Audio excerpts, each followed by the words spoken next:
Hello, hello, hello, and welcome to the Writer's Bridge. We are so happy to have you here. This is, in fact, our 81st episode, which is kind of fun. Lots amazing things happened. And we have some very exciting guests today. Now, authors often struggle to break through the noise in today's crowded market, and publicity can be one of our most powerful tools. And yet, so many of us struggle. How do we pitch ourselves? How do we pitch our work effectively? Now, today we are talking about 7 minutes in PR heaven, and 5 authors from our community will pitch their current projects to top PR professionals and receive immediate live advice on what to do. Advice we are all going to be able to use and consider for our own projects. But first, we have a new email at the Writer's Bridge. Sharla and I have been merging the Writer's Bridge and Craft Talks webinars. Now we have one new website. It is writingcraft.com, and a new email, which is info@writingcraft.com. So please do add it to your address book or whitelist us so that you get all the events you and your writing need. Great. Speaking of events, we have tomorrow with Allison at 1 p.m. Eastern Time, Writing the Unknown, Imagination, Invention, and the Ethics of Filling in the Blanks. It's $35, a special 2-hour webinar with live editing. Learn how to responsibly craft your scenes, your character, you, so it's good for fiction or memoir, didn't witness, can fully recall, or must imagine without sacrificing clarity, honesty, or emotional truth. And then another cool thing that we're offering this week is a free webinar. From Here to There, Simple Marketing Strategies for Writers Who Feel Stuck. It's on Saturday at 3 p.m. Eastern with my old work colleague from Creative Nonfiction, Stephen Knezovich, who is a wonder at this. So I really encourage you to jump on if you can. It's like you don't need a personal brand. You need a personalized path. This is a practical, no hype session to help the most marketing adverse writers. Like right now, if you're cringing when I say marketing, this is for you. It's how to connect with your readers and grow your platform with authenticity. Again, this is with Stephen Knezovich. He's the co-founder of Short Reads, which you probably have heard, and also of Ascender Book Services. And I'll pop that in the chat. Allison, what's coming up for you? Fantastic. So I'm so excited about teaching tomorrow, diving deeply into perhapsing. How can you show what you just don't know? And if you check your Writer's Bridge invite email, I also have Query Boot Camp coming up. It is a fun weekend where we will have live literary agents giving live feedback on people's queries. And later on, we'll pop that link into the chat as well. Sure. What's going on with us? Bridge today? We are doing this very special episode, so we're doing a little bit differently today. Our guest moderator is a longtime Bridge community member. Until October 24, Tanya Todd could boast of being the most publicized author without a book, which I think is absolutely brilliant.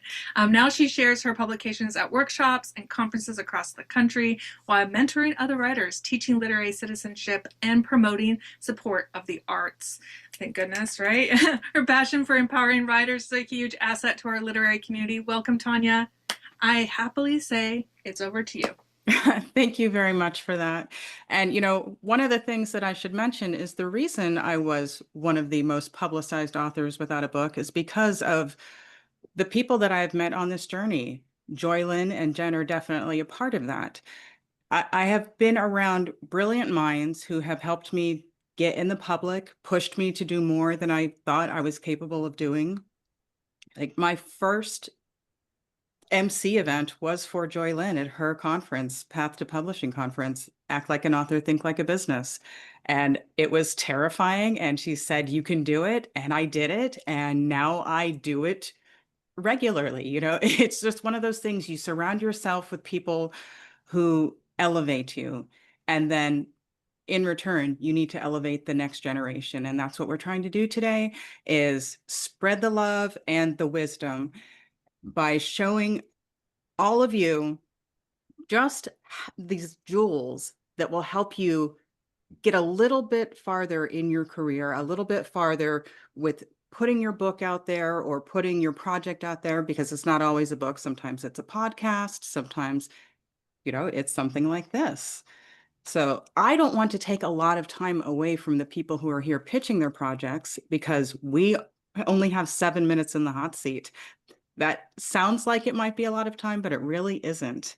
So what we're going to do is have Jen and Joylyn briefly introduce themselves so that you know a little bit about their background. And it's also an example in how to say who you are very quickly so that we can move on to the next thing. Let's start with Joylyn. Hey everyone, I'm Joylyn M. Ross. First of all, can everyone hear me? Can you all hear me? Yes. Okay, great. I'm Joylyn M. Ross. I am CEO of Path to Publishing, where we help writers, authors, and creatives write, publish, distribute, market, sell their books and their messages. And I'm also co-founder of Path to Connections, where we help entrepreneurs and business owners connect their stories to their success by taking words and sculpting them into literary art that brings awareness to their brand and customers to their business. And I'm so honored to be here today to share any type of jewels, nuggets, wisdom, experience, knowledge, and expertise that I can to help you elevate your literary career so that you can achieve both literary and financial literary success, because money and art are not at war. And Jen. I love chatting with Joylyn. Let me tell you guys, you are in for a real treat, a real treat. I am Jen Graybeal, and I am a certified creativity coach. I am here to help authors with their books, their business, and their mindset. I've been doing this for about 10 years. I started off as an editor, and I have about 200 published works. So I've seen lots of different approaches, lots of different issues, and lots of different ways to be an author, be a professional author, and do it when you have so many other things that are going on in your life, like day jobs and families and all those things. I'm very excited to be talking to you guys today. So let's jump in. So do we want to pull up the timer? And while you do that, I will share just how this project got started. I was at a writing retreat that happened to have both of these ladies present. And I knew them both independently, but we were all at the same event. And we were just talking just between us. And what happened was I mentioned my project. I have a book that came out in February. This was December, so it was something that was coming out. And I just told them briefly what my thoughts were. And both of them, I was not asking for any advice. It was just talk between, three colleagues, basically. And both of them Had to jump in. You're right. Both of them just jumped in with all of this advice. I thought we were having just a quick conversation, and it was like, hold on, I need to start taking notes. And it's like, I had this whole list of things that needed to, like, it was just, I can't lose any of this. And it was so fast. They both came up with stuff so fast that this needs to be a presentation. This needs to be something that we give to the world, because this way authors can come in, they get practice sharing their work very quickly, and then they get this marketing advice very quickly. And it also shows just how brilliant these two minds are. And maybe it will connect people who want to work with them on a more permanent basis, or at least a longer basis, more than 7 minutes, because 7 minutes just isn't enough. But it will be enough for today. So Tanya, in just a moment, we're going to bring in our first pitcher, Rebecca Morrison. Do you have some general advice, or tell us a little bit about the format of how these pitches are going to work? That is exactly what I was about to do. So Rebecca and everyone here who is going to be pitching your work, my advice to you is to be as specific and concise as possible. You want to be specific so that the panelists know exactly what it is your project is, who you are, what your goal is with this project. So you want to spend as little time as possible giving that information, but make sure you give enough so that you can give them proper direction for how they can help you. It helps to know your genre. It helps to know what type of project it is, and then what your goal is for the project. Did I miss anything, Jen or Joylyn? Got it, Tanya. All right, so let's bring up Rebecca.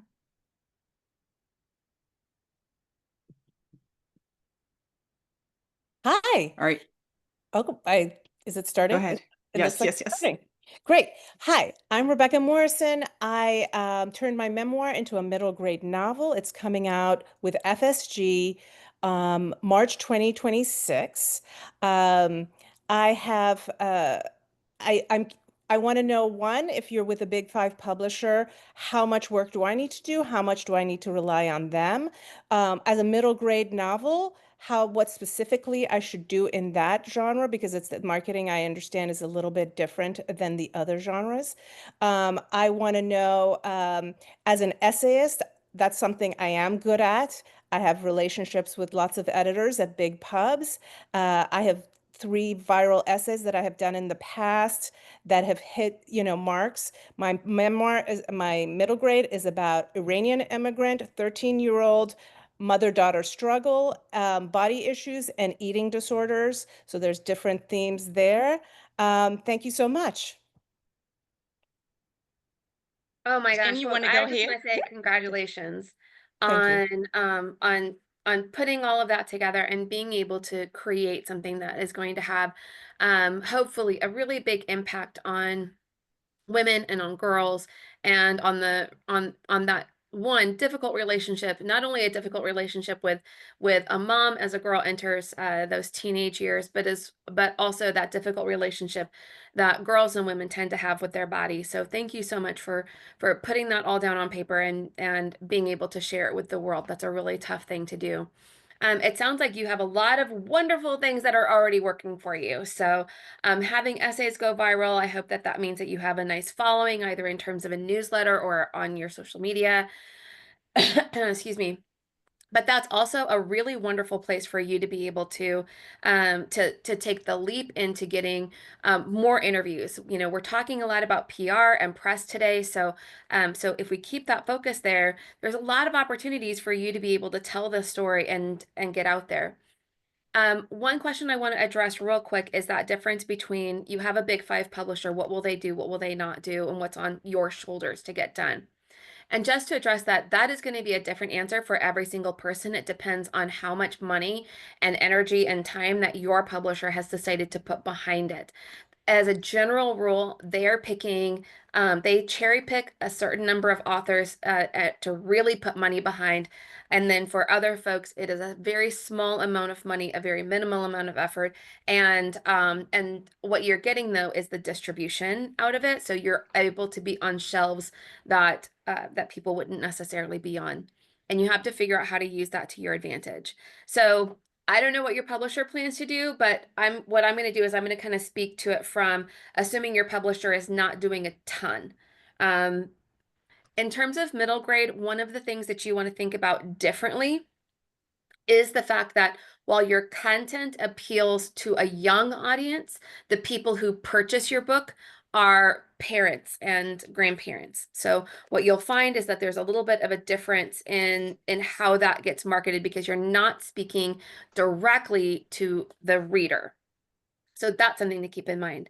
And what I mean by that is thinking about, well, you might want to do some school events, having authors come in and speak over Zoom or in person. It has been a really popular thing for a lot of schools to be able to do. Most of them have a writing unit as part of their curriculum, so you can take advantage of that. But you also want to think about how are you reaching out to adults? How are you reaching out to those parents and people who might be interested in purchasing that book on behalf of the child? And that might put you in the realm of articles, press, and podcasts. There are body issues is something that a lot of people are talking about. They're talking about the influence of social media on how girls are looking at themselves. And so those are some things that you can really take advantage of. I need to turn this over to Joylyn because she has a million ideas for you. Before you do that, Jen, I stopped sharing your screen. I apologize. You can reshare it. Oh, that's fine. Okay, so with the big five, that is a relationship. So your book is your business. Always think about that. Your book is your business. You run your book business. Your publisher is your partner in this business. So with every business partnership, there should be a contract. Whatever is in that contract outlines each individual party's duties and obligations. If it is not in there for your publisher to do it, your publisher is not obligated to do it.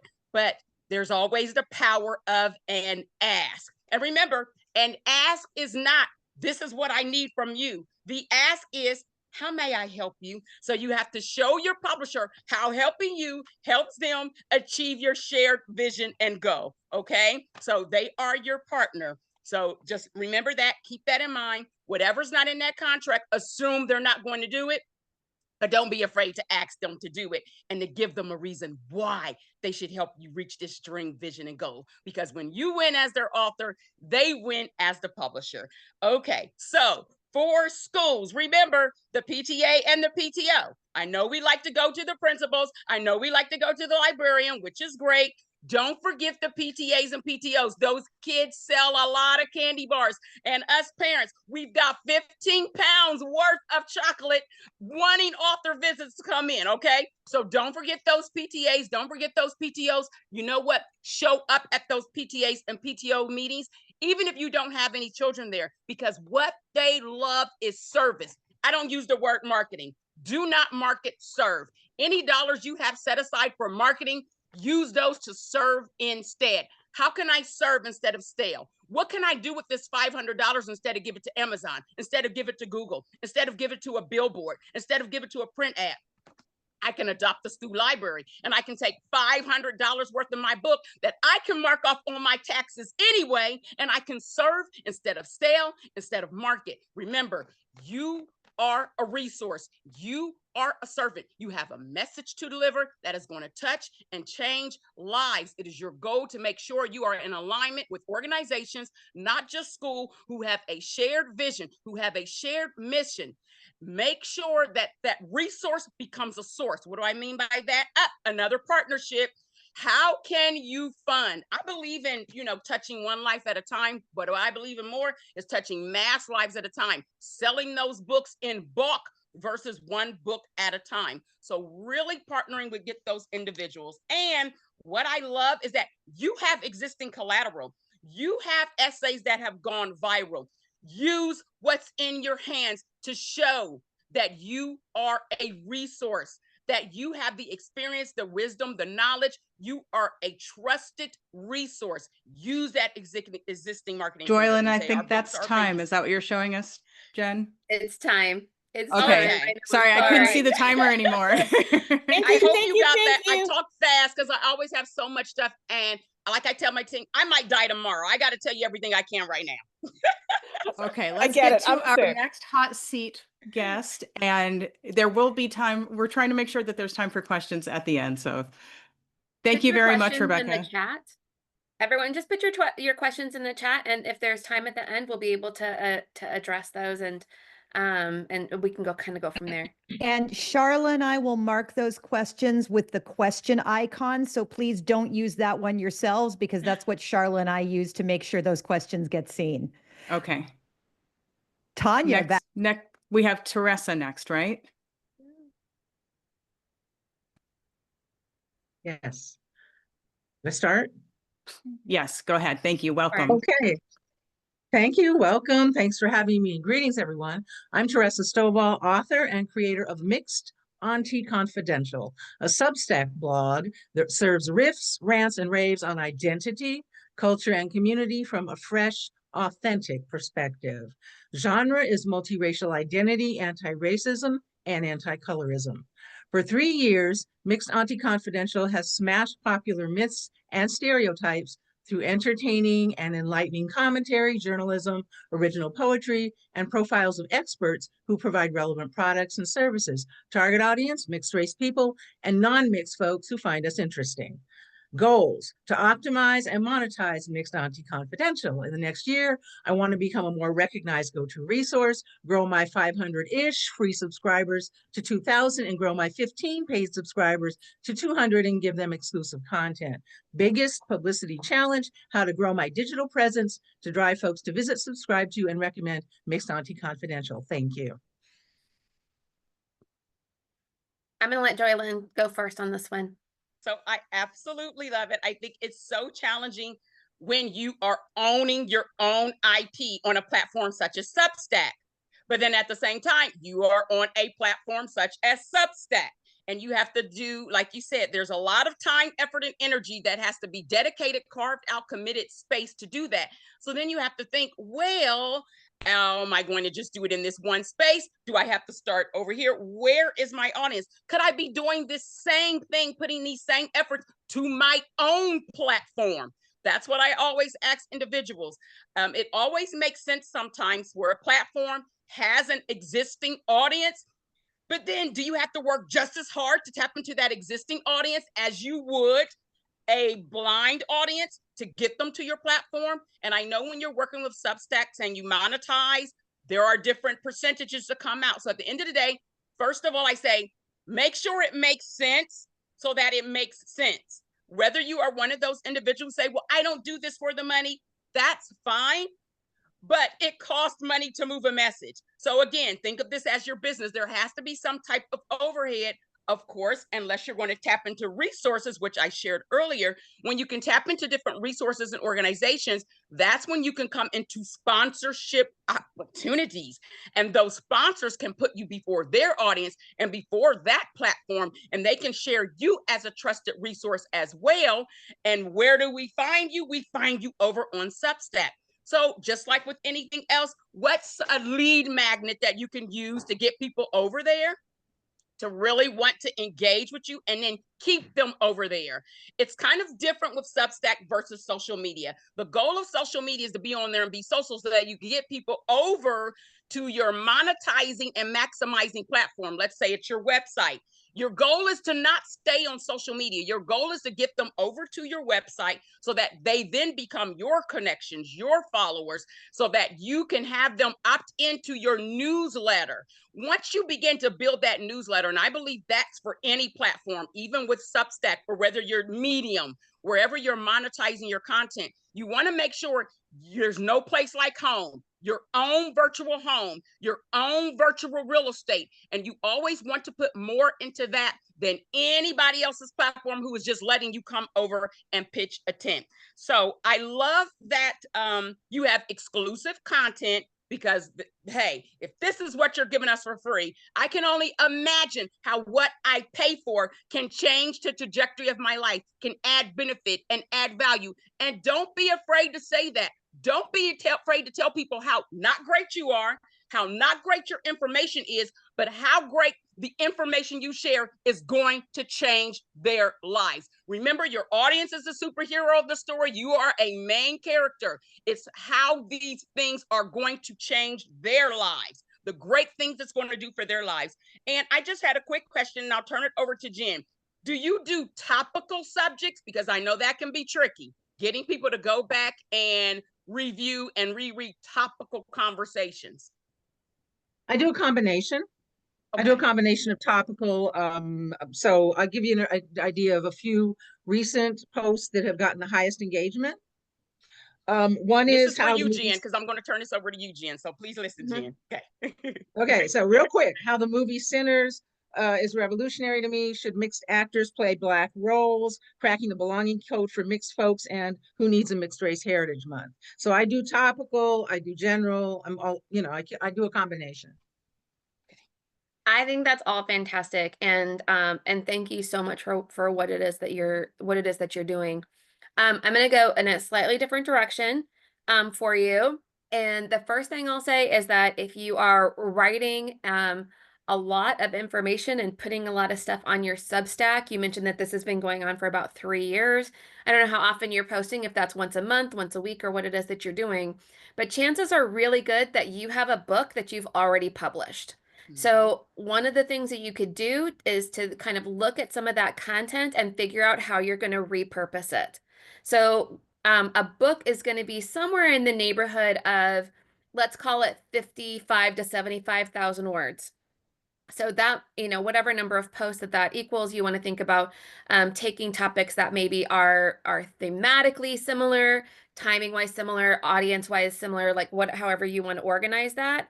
Take some of that content, put it together into a book, do some really nice formatting, get a beautiful cover on it, and publish that. And you're like, Jen, what's the point of that? Well, some people don't subscribe to Substacks. Some people don't like newsletters. What they like is having a book that they can hold into their hands, and making that available.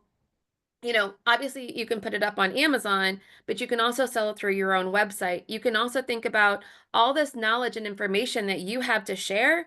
Have you thought about doing a keynote speech thing at conferences that would be appropriate for parents, for leaders, for DEI groups, for colleges, for for authors, for all these different people, and how they see and interact with mixed race folks, how they represent mixed race folks in their books and in their novels. And so thinking about how you can take stuff that you've already written while you're also going to continue to write. Obviously, that's something you're clearly very passionate about, but consider taking what you've already written, putting it into something that you can repurpose, like a book, something that you can repurpose like a speech, and then be able to give that the same speech. And this is really key, is that you write one speech and then you give that speech to lots of different audiences. So you're going to get tired of that speech before the rest of us do, because we haven't heard it yet. That's okay? time, Jen. So think about how you can monetize in some other kinds of ways in addition to your Substack. Okay. That was Thank you. excellent, ladies. And I do want to add, once you put it into a book form, your book is now your calling card, and that's going to get you into spaces that you might not have been into, and it will invite people back to what you're already doing. And one hello, other thing I'm that you can do- confirmation for what Jen said. I just got a 3-book deal on my blog post with a traditional publisher. And That one other thing that you can do with your books, amazing. if you are combining books and speaking, is that when you book a speaking engagement, they buy books for every person in attendance. Mhm. So This book also started as a blog post, so we're the evidence of this. mhm. My book 7 Drafts started as a series of blog posts about how to write better. Before Tanya dives into our next pitcher, Stephanie, I want to point out something for everybody here.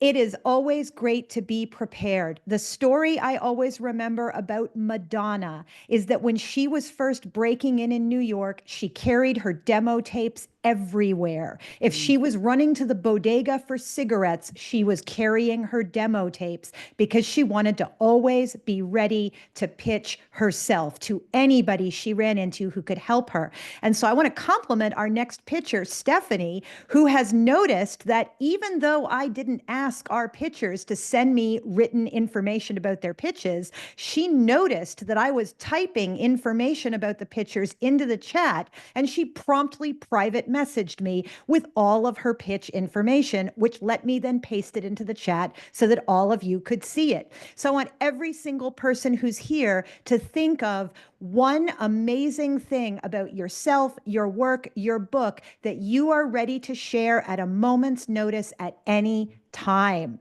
Tanya, back to you. Yeah, that's excellent advice. And I am watching the clock. I want to be mindful of it. Let's bring Stephanie up so that she can start her pitch. Hi, everyone. I'm Stephanie Weaver.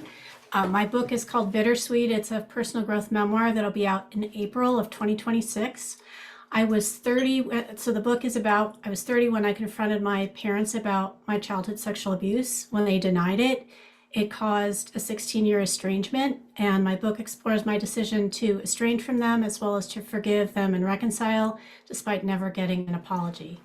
My target audience is the 69 million childhood sexual abuse survivors and the 70 million people currently estranged from family members. And my question today is, do you have advice specifically on how to pitch public radio interviews without a publicist? Because I know those do move books, and I'd love to hear any ideas that you have. Thanks.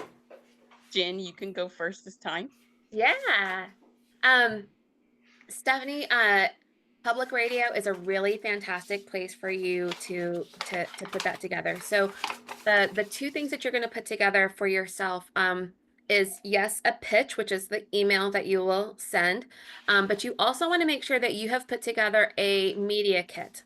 A media kit, just basics real quick, is going to include a great picture of yourself, not a group picture where you cut everybody else out, but a nice, good picture of yourself, looking at the camera with either a brick background, maybe some greenery, like, or your book cover, something along those lines. So something simple like that. A good bio that's written in third person. Your book and your blurb, what you've got there is great information for them. High quality images, I want to point that out just real quick.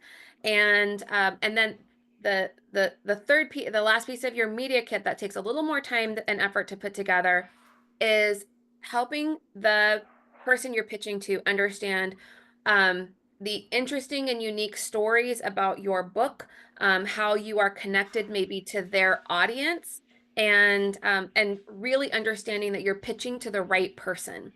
So, for example, there's lots of different types of public radio. If you're pitching to the person who talks about jazz music, that's not the right person, right? Obviously. So you want to make sure that you are doing your research and being clear about what person you need to be directing that pitch towards.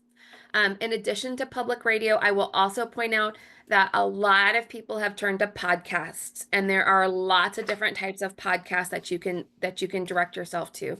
Not only in terms of those that are looking that have an audience of sexual assault victims, people that have some family issues, therapists that maybe cover different types of trauma, and then they would do an episode like specific to you and to your book. So there's lots of different types of podcasts out there. And it's really okay for you to start with a podcast that has maybe a smaller audience. Don't turn down somebody just because they only have 1,000 subscribers. It's 1,000 people that have never heard your name, right? That's 1,000 people that can take some nuggets about what it is that you're talking about. That's 1,000 people that may be interested in purchasing your book and seeing where it takes them on their journey. So make sure that you're kind of putting yourself out there and looking at those things, okay? But the media kit is going to be really fantastic for you to have, okay? Go ahead, Joey Lynn. Okay.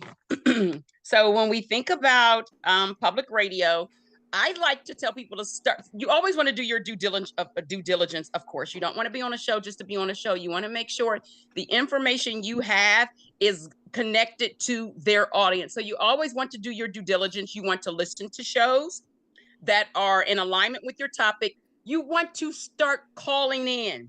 You want to start commenting. You want to show you are a resource. You want to ask some of the greatest questions, even if you already know the answer, just so people can say, wow, this person is really connected to this thing. You can call on a show so much, not to try to take over the show, but every other episode, just to really show your true engagement.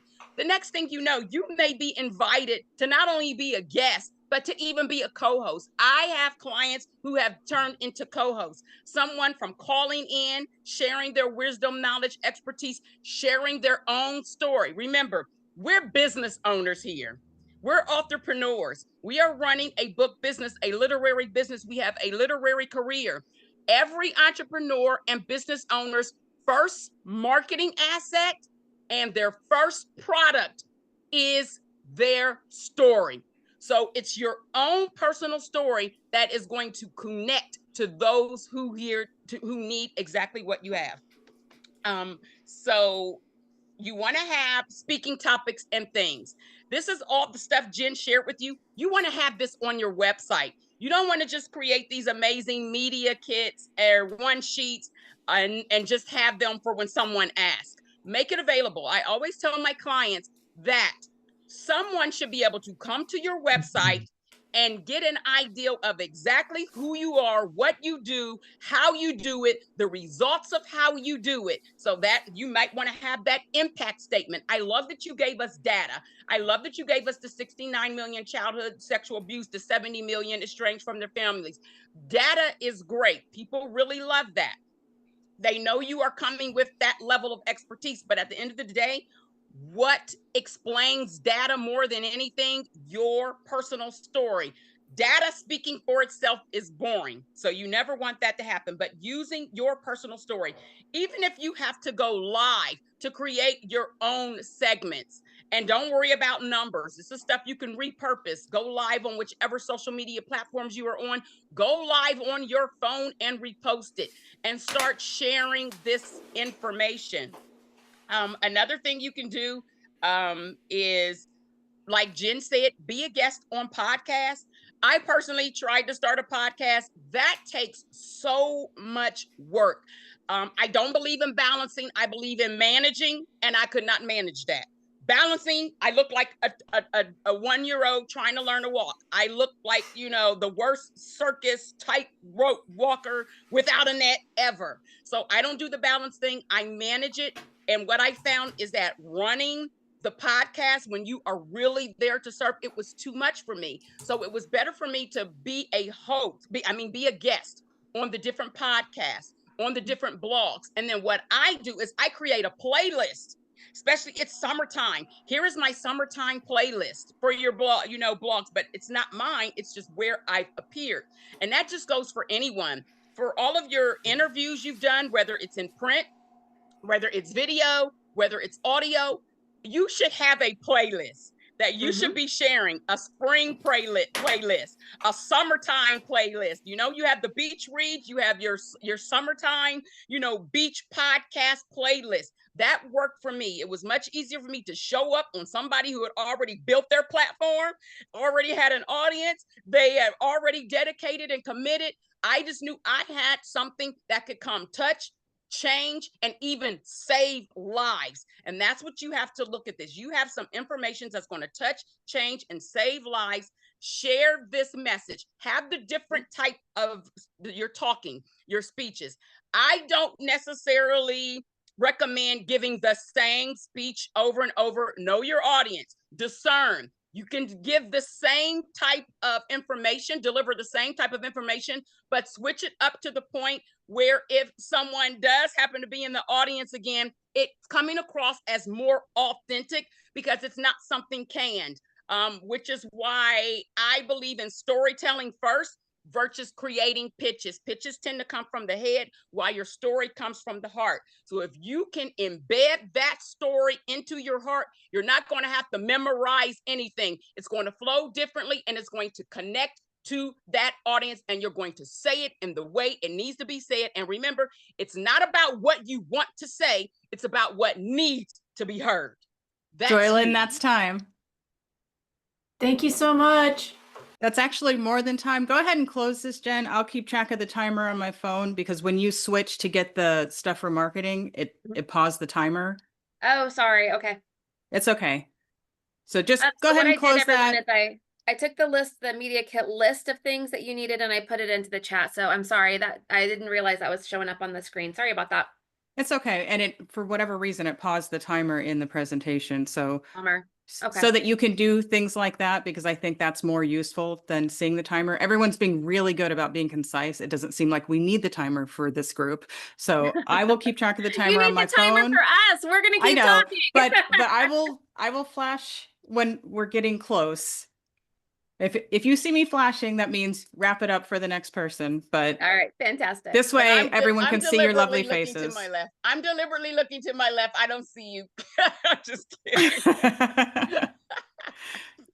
So go ahead and stop the share, and we will move on to our next hot seat participant, Monique. Good morning, good afternoon, whatever it is, over where you're at. I am Monique Kleska.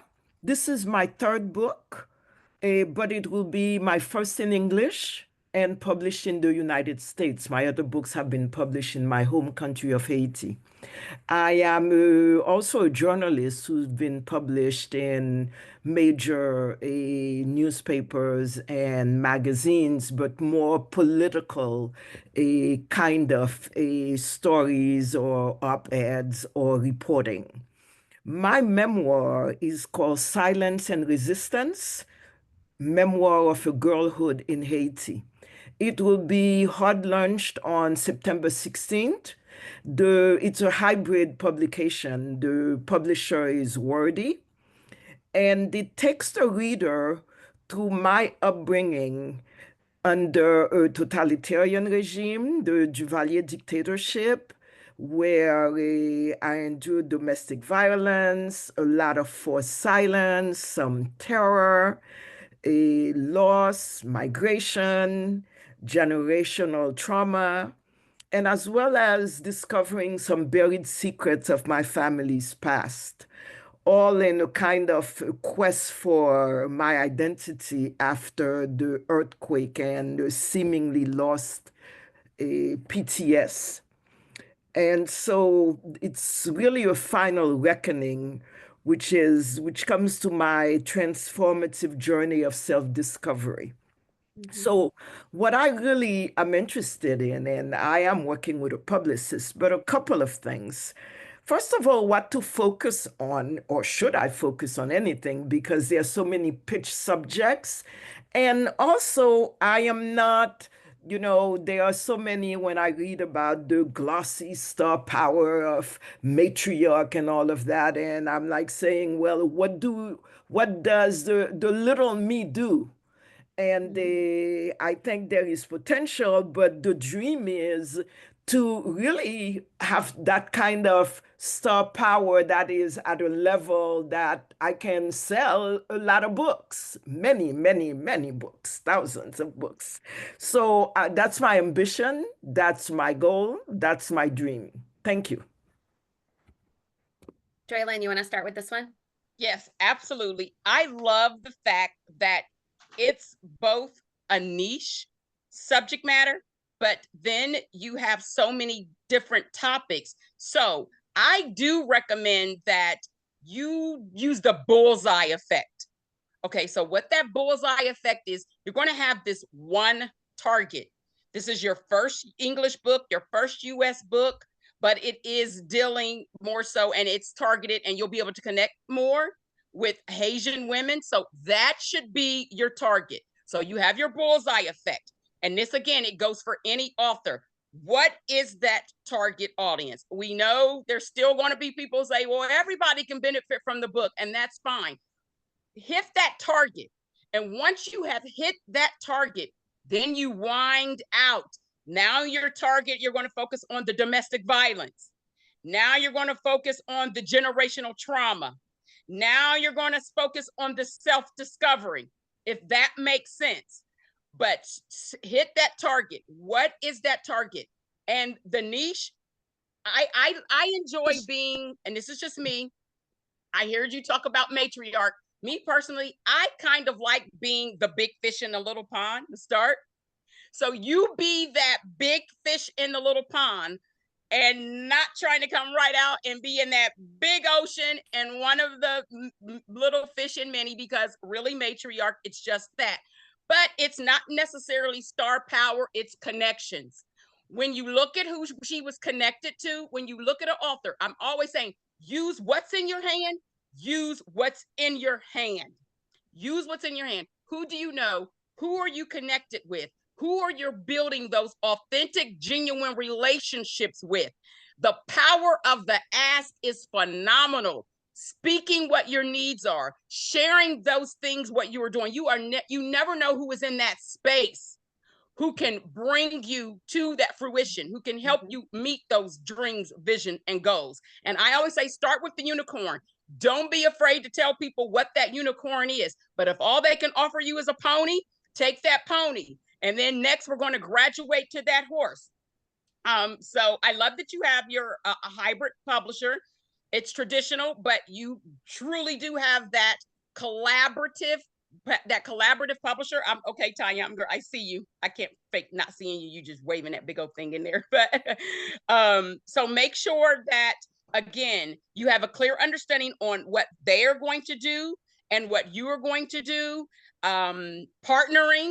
Partnering financially with different ideas and concepts that you might have. And I always say, and I'm closing out, I promise, know what your ask is. When you heard me talk about the unicorn, what is the unicorn ask?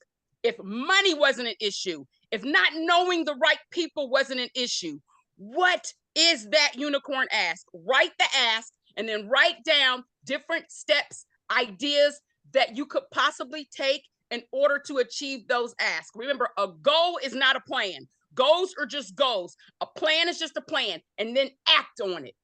What are the asks? And then act on that. Okay, I'm sorry. Go, Jen. You're doing great. You're doing great. Are you kidding me?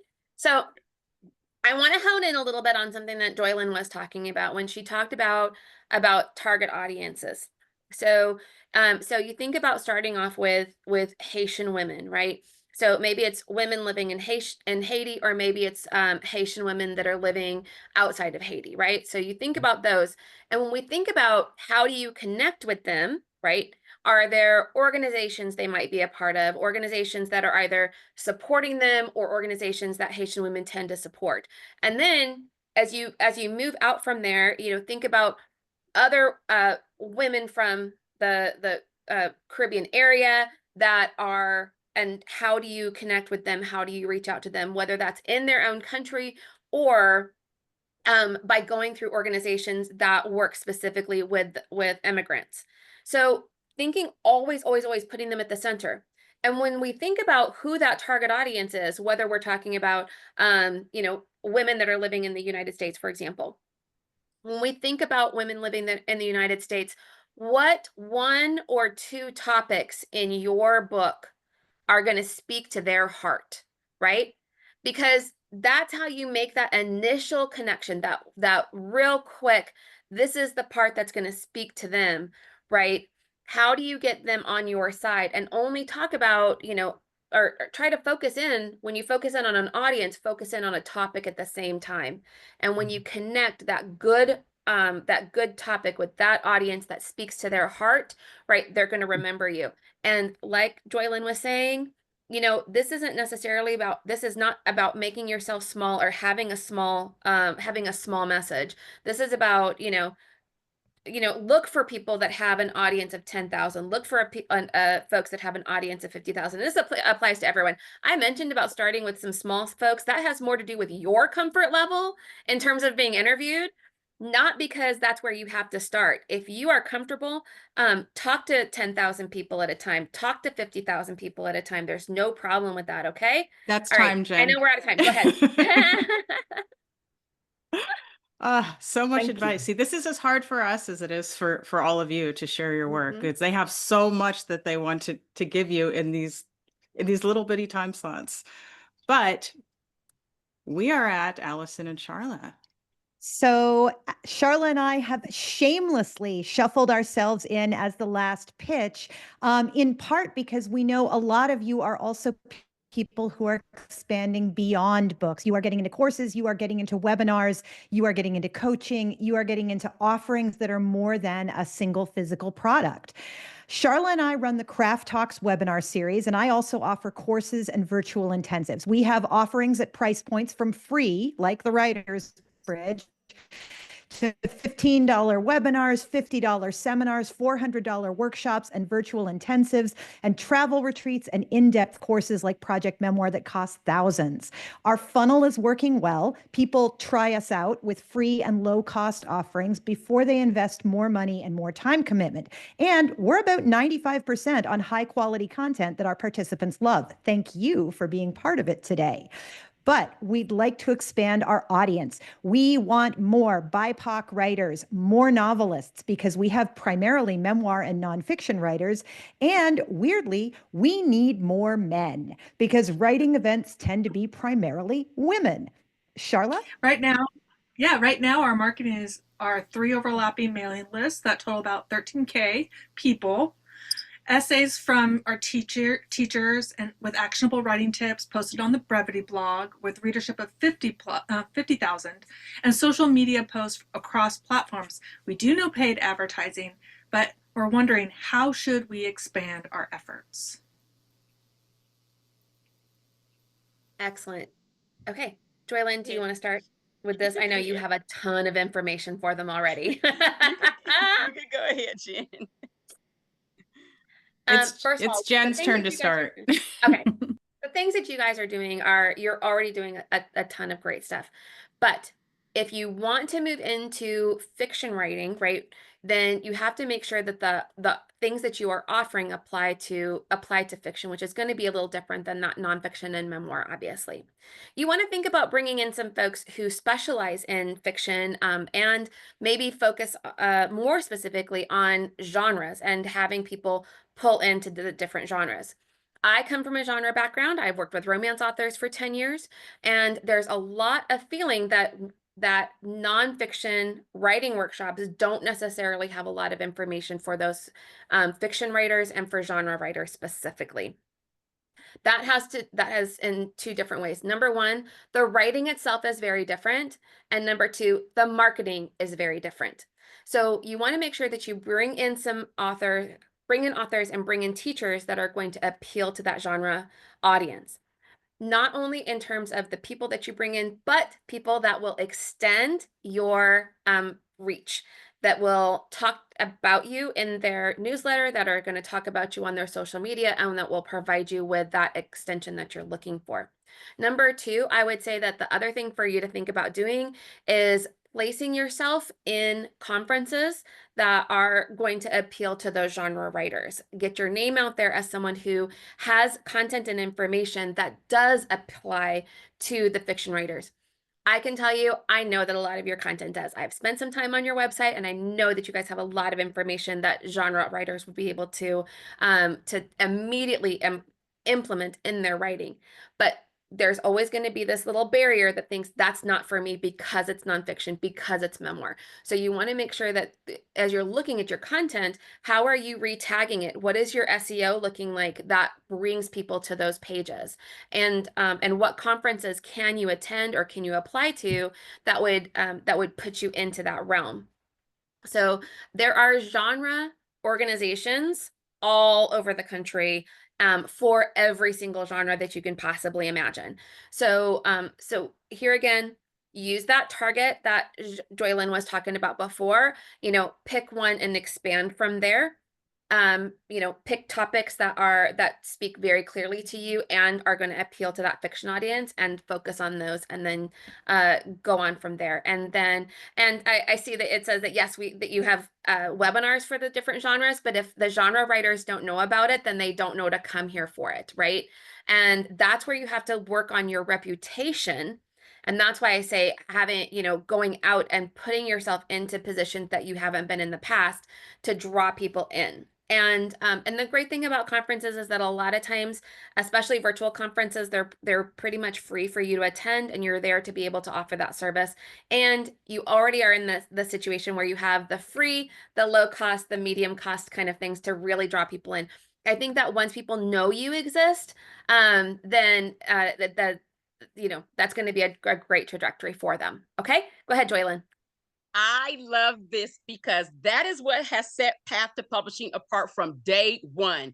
What a nonfiction author can do, a fiction author can do. Okay, I'm an expert. I don't like humble pie. I don't think, I don't know, I don't feel, I don't hope, I believe. Actually, I do know. I don't think, I don't hope, I don't believe, and I don't feel that this stuff will work.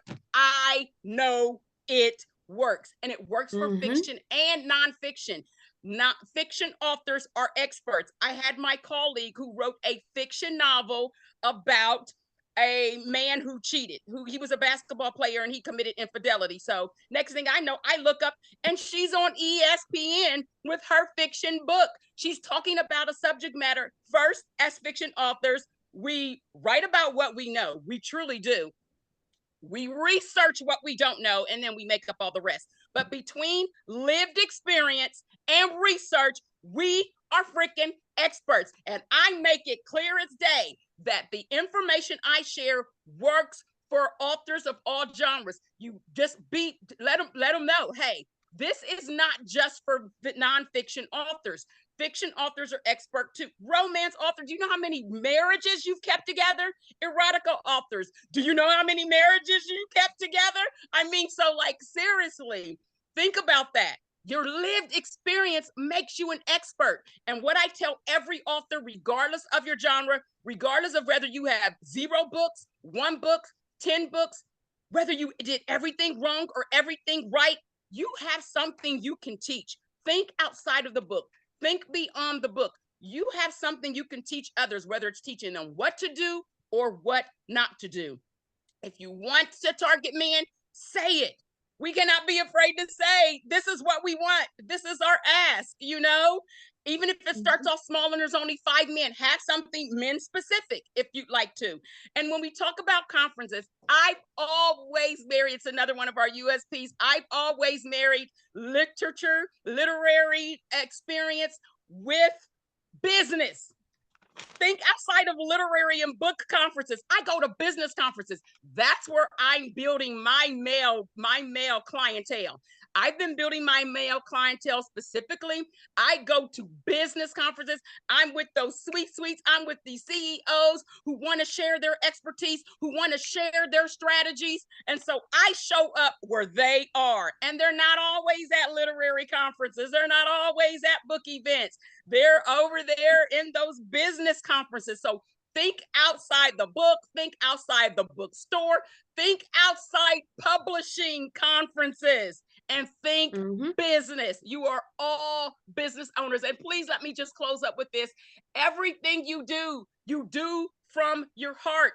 You do from your heart. You do with your heart. And I'm not talking about the squeezy, feely, emotional stuff. I'm talking about H, humanity. I'm talking about E, empathy, emotion. I'm talking about A, authenticity, keep it real. I'm talking about R, relatability and reliability. Show up, be relatable, make sure people know you're going to show up.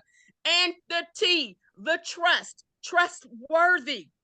Even if your story repels people, that's fine. Do you really want to waste all your time, effort, and energy on people who don't need what you have to say? Don't be afraid that your story repels people and turns people away. That leaves more room for us who really do need what you have to say that is going to change our lives.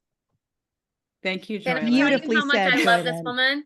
This is why I know from the moment I met Joylan, I was like, I just want to have you by my side in all things. Is she just amazing or what? Or You're what? both amazing, which is Yes. why I invited you both here. No more Both of humble you, pie, like, remember? Yeah, we're a threesome. Take that how you want. We only have a few minutes left. Meow. Let's see if we can get to some questions in the chat. Chris asks a great question that kind of ties right in. Do I need to ask my publicist if they are more familiar with fiction or nonfiction, if they are good with nonfiction or fiction? Do they need to ask that? Jen is nodding. Joylan is nodding. And here's why. Okay. Here's why. Okay, so a couple different things. Number one, in fiction, fiction just has a different readership. There are people who really enjoy fiction and people who really enjoy nonfiction, and there's overlap, but we want to make sure that when we are doing publicity, that we are targeting the right places. And it really does come down to just knowing the names of the places that you want to like put that energy and effort.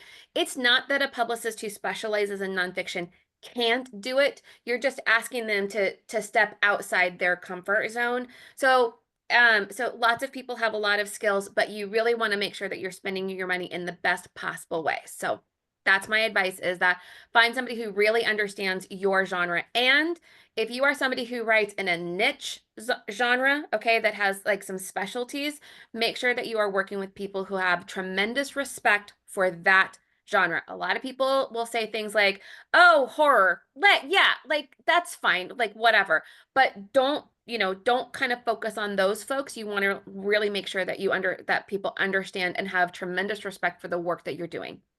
I have a question from Laura. Laura says, this is related to my memoir, Old Age Killed My Mother, great title, which is currently out on submission. What are your thoughts about pre-book deal promotion? My plan is to create social media slides that pair photographs and artifacts from text from the memoir to generate interest in my book, and even before it finds a publisher, including responses from followers such as, I can't wait to read that book, or my mother needs to read that book. Also plan to pitch off-book pieces on topics related to elder care in advance of publication. Do you have any further advice for her? I'm literally working with a client. I no longer accept new clients, but I've been a literary agent for about 15 years. And so she's one of my long-term clients. And we are actually promoting this in I had like a little insight with a publisher who was interested, and the publisher literally told me, this is what I need you to do for us to make an offer. She literally told us, we know a lot of people frown when publishers want you to be on social media. At least have her create profiles on the different platforms and engage so that she can start to see where her sweet spot is going to be. Have her set up her website, have her set up her email service provider, her newsletter, have her start sharing excerpts from the book. Now, and her book's fiction. This is fiction, and we're sharing excerpts that are creating real dialogue among the people. So because I've been friends with this person, and I have this little insight, we've literally spent the last month doing like a mini boot camp. We put together a marketing plan on what it is that we were going to do, wanted to do, and we are creatively posting that. So when the publisher's coming over looking at it, they're going, oh, wow. They're looking at the engagement. They're looking at the different shares. Is she calling up family and friends and tell them, hey, share this? Hey, drop a discussion on what happened after Thanksgiving dinner in 2005. Yes, she's doing that to really create what this type of project that she has, how the type of conversations that it can actually generate. She's doing more pre-publication, no book deal yet, but that is her goal, than I have seen some authors do who already have a book deal, who the book has launched. You should never be anybody's best kept secret. When your book lands and somebody says, oh, I didn't even know you were writing a book, then you know you kind of did something wrong and you need to pick up the pace. Right now, start generating and creating that buzz. Word of mouth can't be bought, paid for. I'm going to add one more thing. I'm going to add one more resource to this, to everything Jolene said. But I'm going to add a little bit of a resource here, and I'm going to talk a little bit about BookFunnel for a second, because BookFunnel is a place that you can, it's a small fee to be a member there. And they can do two things for you. Number one, if you have an excerpt from your book that you want to be able to give to people, you can use BookFunnel as the place that collects the email addresses of the people that want that. And then they will also manage delivering it in the different formats, PDF or EPUB or whatever. And when I say a small excerpt, I am talking about a single chapter. It does not have to be like a whole book or anything like that. And the second thing that they can do for you is that they can do set up newsletter swaps for you. So this is more like a post-publication sort of thing. But BookFunnel is another place for you to identify some other authors that might have audiences that can speak to your readers. So in the fiction world, for example, there might be other authors that are writing historical fiction that focuses on World War II. Okay, well, you can niche down like that in BookFunnel and find those other authors and say, hey, let's do a newsletter swap, and everybody talks about everybody else once a month. So that can really help you to kind of connect with some people and get your name out there and get your name in front of some authors that are in front of some readers that are already a warm audience for your book. Okay? Be careful on length. Maybe not a full chapter, just a nice teaser, if your goal is to seek publication. Yes. Be careful. Exactly. I would not recommend doing a full chapter. So just really be careful. Know your goals. Know your goals and what it is you want and need, and then move accordingly. But yes, great idea. We have a couple of questions about marketing specific genres. Debbie wants to know about marketing a poetry chapbook. Suzanne wants to know about marketing a creative writing craft book. I'm guessing that no matter which genre we're picking, the behavior is the same. It's the locations that are different. Could you comment on genre specific marketing? Yeah. So, okay. So thinking to the nonfiction craft book, you really want to, obviously your audience there is going to be authors, right? And there's lots of different ways that you can reach authors, like we've talked about already. We've talked about podcasts. We've talked about conferences. And I saw a question pop up super quick about whether or not conferences will purchase books. Some conferences, yes, some conferences, no. It really depends on the conference and what their budget is and that type of thing. So it's not something every conference is going to do. I will say that especially author conferences, they are probably not going to purchase books to put into swag bags. That's not what they do there. That said, yeah, so that action is different. I will say poetry is a very different animal than nonfiction or than memoir because it's much more of a niche. It's much more of a niche, but you also have options in terms of being able to turn poetry into something that's more artistic. You can partner with an illustrator to be able to get something that is more visual, depending on the length of the poem. And there's also opportunities for you to sort of turn that into other types of products where you focus on one poem versus a book of poetry. So think about those kinds of ways that you might be able to take what we would call maybe excerpts, like a single poem, and be able to leverage those in some new or different kind of a way. Yeah, poetry was like my first love. And when people used to say, oh, poetry is a hard sell, I was like, for who? First of all, do not let people tell you you can't do a thing just because they couldn't figure out how to do a thing. I figured out how to do a thing with poetry. What I loved the most was just think, like, this is literary art. I love the moment, the one time I partnered with painters.